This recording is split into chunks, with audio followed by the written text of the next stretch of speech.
Qəşəng oğlandı, cavan oğlandı, maşının şəklini çəkirdi, maraqlanırdı, Allah sənə də qismət eləsin. Ancaq bəzi şeylər var ki, oğlum, mən sənə, yəni bir əmin kimi, bir böyük kimi, bir ağsaqqal kimi, bir el sənətkar kimi, mən sənə bunları demək borcumdur. Əvvəla, böyük adamın yanında bu yaşda sigaret çəkməzlər, bu bir.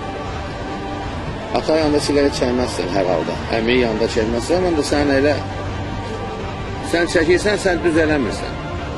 Yaxşı eləyirsən çəkirsən, amma düz eləmirsən.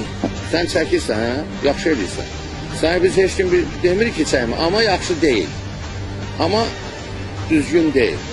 Başa düşürsən, yəni elə qanunlar var ki, istəyirsən pavaraskom başa salım səni. Eləsi də var ki, belə başa salım səni.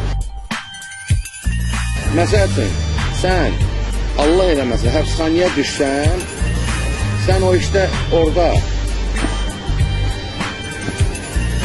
Afşakın yanında və yaxud da lotunun yanında və yaxud da cahilin yanında sigaret çəkə bilməzsən. Səni saxlayarlar, deyərlər ki, ged otur yerində bir icazə al.